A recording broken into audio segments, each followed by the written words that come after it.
everything that comes up, I'm like, oh my God, how am I going to make this work? I'm in between making a movie and an album, and I'm on tour. Let's throw a video game in the mix.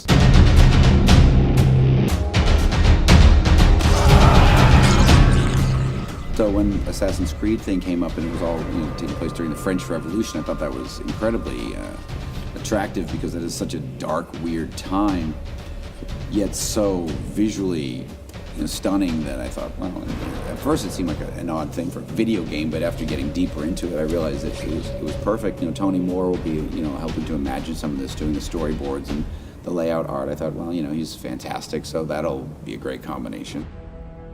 I'm Tony Moore, comic book illustrator. Most people know my work from The Walking Dead.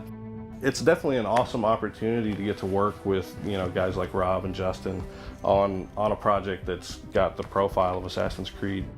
And the story itself is really fun because there's no shortage of things to noodle on or kind of sink your teeth into as far as the subject matter goes. When Ubisoft first approached us about producing the project, they had a very specific outline of some key events that they wanted us to touch on that took place during the French Revolution. So we gave Rob a very specific sort of framework to work with him, but we gave him enough room that he could put his stamp on it and really, put some of his really brutal visualizations to the story.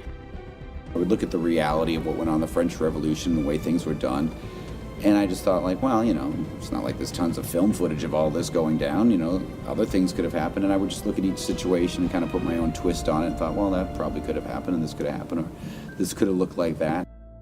I had a lot of fun drawing a simple frame, but King Louis XVI's severed head just laying on the ground, and you can see the kind of like ham steak of the neck. It was awesome because I could, lay it in and put all the details in there. And then when I hand it off to Justin, I don't have to worry that it's going to get misinterpreted because he's probably the one other person I could hand it to who also knows what the cross-section of a human neck looks like. The way that Tony works, it's completely different than the way that I do my layouts. Doing all the detail shots where it's super close-ups of, like a knife in an eye or a severed head or just something spurting out of something. It's really fun.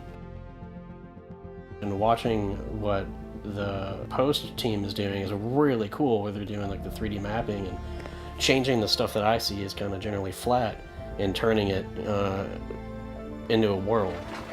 What I love about Tony Moore's artwork is it's so expressive and intense, and he takes you into these situations that are so fun to animate because the characters almost will themselves to life.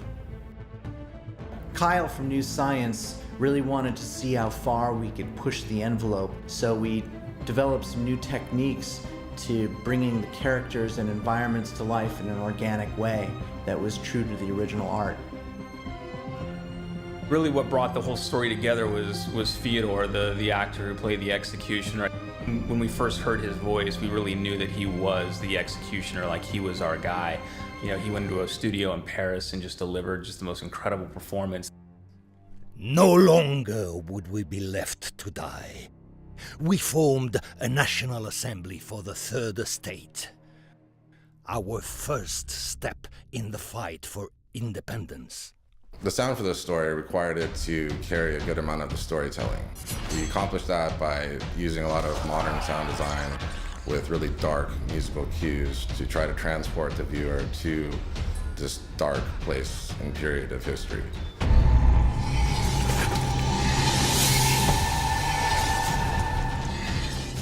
I think that's probably quintessentially Rob is that juxtaposition of sexiness and just gross.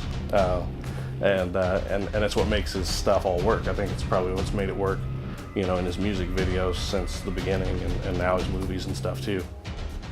I got aware of the materials and looked at it. I got, interested and inspired and wanted to be part of it. And once my brain clicks in to be part of something, then I kind of have to do it. It's just outside of the realm of what I usually do, like just enough that it's challenging, which keeps it engaging. And in that aspect, it's been a load of fun and probably one of the coolest games I've ever gotten to work on.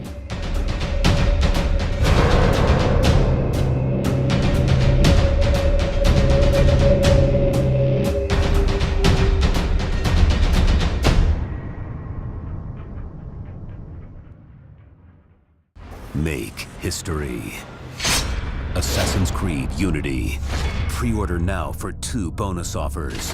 The Guillotine Spin to Win game. Get a chance to win prizes every Friday. And the explosive Chemical Revolution mission. Pre-order now. Available October 28th.